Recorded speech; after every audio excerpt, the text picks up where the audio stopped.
nebo ne, ať chce nebo nechce, tak musíme připustit, že jeden každý z nás je zodpovědný, jak to tady v budoucnu bude vypadat. A týká se to nás všech, nejenom kdo tady máme nějaký už jsme teda vlastníci pozemku, kde se ten grafit nachází, ale týká se to i ostatních obyvatel naší vesnice a širokého okolí. A proto tady apeluju a prosíme za to, zvažte svůj postoj a kroky. A zapojte ten náš zdravý selský rozum pověstný. To znamená hlavu a taky srdce a dejte si na misky vah, včetně teda mě. Co je pro mě důležitější, zisk peněz nebo hlas mého svědomí? Peníze mají velkou moc a my to víme, to všichni, ale svědomí a zdraví si to nekoupíme, to už jsme slyšeli. A pak tu taky hovoří další fakta.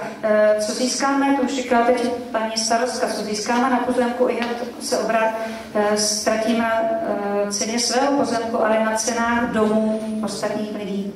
Myslíme na to, že když prodáváme, že tím vlastně zároveň dáváme jízdenku těm mladým, aby se tady odsud odstěhovali hodně daleko. A ještě k tomu jsem chtěla říct zamyšlení tady nad tou vodou, co jsme tady slyšeli. Dlouhodobé studie o zdrojích podzemních vod jsou vypovědací a alarmující.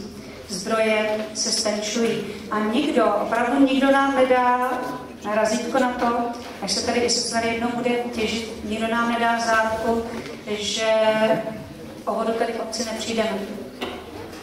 A teď, jestli můžu jenom trošičku sama za sebe, já tady byl celý život, můj tatínek tady byl horník, těžil tady a pro mě to místo je tady velice blízký. Zároveň jsem taky vlastníkem pozemku.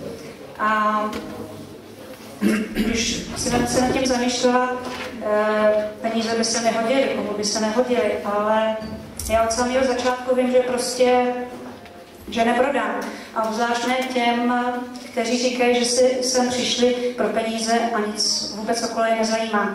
A já taky neprodám, protože si chci svým dětem a lidem kolem sebe a hlavně sobě pořád zpříma dívat do očí, že jsem se zachovala tak, jak jsem se zachovala. A pro mě vlastně je rovnítko mezi prodám, to znamená, že vlastně já souhlasím s neekologickou těžbou. A to samé si myslím, že je rovnítko i mezi tím, když mlčím, takže se to vlastně rovná, že souhlasím. A je dobře, že už vlastně k dnešnímu dni v podstatě skoro 4 000 lidí se podepsali na petici a že dali vlastně tak o sobě vědět, kdo jsou a za čím si stojí. Možnost podpisu je tady na stole, můžete si i sebou, budeme moc rádi, když budeme v tom pokračovat. A ještě mám jednu prosbu na vás, na všechny, jestli se můžete najít třeba chvilku času na procházku a dojít se podívat, kde by se ten grafit měl těžit, podívat se, jak je to nádherný, krásný kus krajiny. Tak úžasnou krajinu, myslím si, že je tak